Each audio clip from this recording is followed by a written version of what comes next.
Ketogenic dieting has become the focus of many athletes and athletic studies in recent years. This diet is not new and has had success treating epileptic conditions in clinical child patients for over 100 years. Utilization of this diet was always under very controlled parameters with clinical grade dietitians overseeing all instances of use, and for good reason. Without proper education or supervision of the diet, it can have adverse side effects. Recent recognition of this diet for usage with childhood epilepsy is still greatly minimized. Recent reports state usage of the ketogenic diet to treat epilepsy is a last resort. Anti-epileptic drugs are still the primary treatment option for this disease. Between 1970 and 2000, yearly research into ketogenic dieting was limited at 2 to 8 publications per year. But after a TV report skyrocketed the diet into public vision, a constant stream of ketogenic research began. Because of the modern perception of different utilizations of the ketogenic diet, focus on athletes as one population can be applied. Understanding what a ketogenic diet functionally does is paramount to utilization for any means, and discerning if it is a functional dietary scheme for improving or aiding in athletic performance. One distinction that justifies clarification prior to explanation: ketogenic dieting and low carbohydrate dieting are two separate diets. They could be perceived as similar, but actual ketogenic dieting is defined as less than 5% of calories from carbohydrates within an individual's diet. Not only is that hard to achieve, but it is also hard to maintain. Ketogenic dieting has a basis upon maximizing beta oxidation from fatty acid sources within the diet to produce ketone bodies, primarily beta hydroxybutyrate, acetoacetate, and acetone.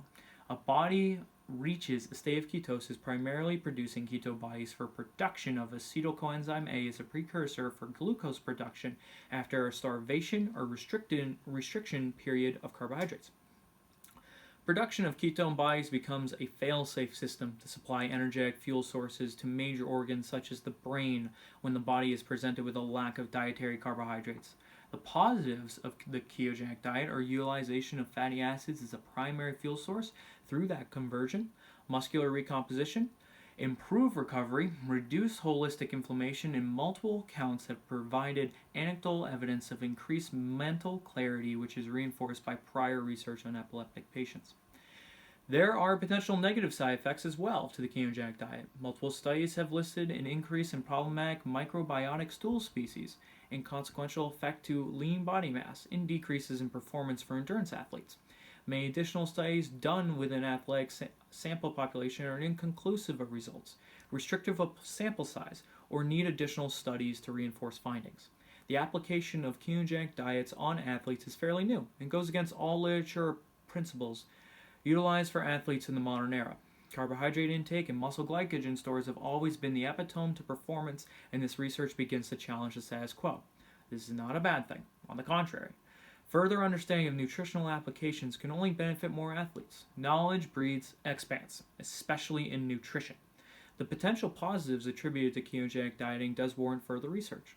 Larger sample sizes and more expansive population of athletes need to be included within future studies. For individuals looking for a quick weight loss solution, ketogenic dieting may do more harm than good. Metabolic rates can become suppressed through long bouts of consistent carbohydrate restrictive diets, and when an individual decides to no longer adhere to such a restrictive diet, the human body responds by conservation of fuel sources. Individuals namely experience a yo-yo effect from this dietary approach and can inevitably gain weight that was lost just as drastically. Athletes and non-athletes can suffer from the same psychological stress rapid weight gain can pose as well, and many studies have cited athletes having eating disorders associated with performance and misattribution of nutritional facts. Thusly, if any individual is going to attempt ketogenic dieting, it cannot be stressed the necessity for consulting a professional or your physician before, during, and after completion of the diet. Thank you for listening.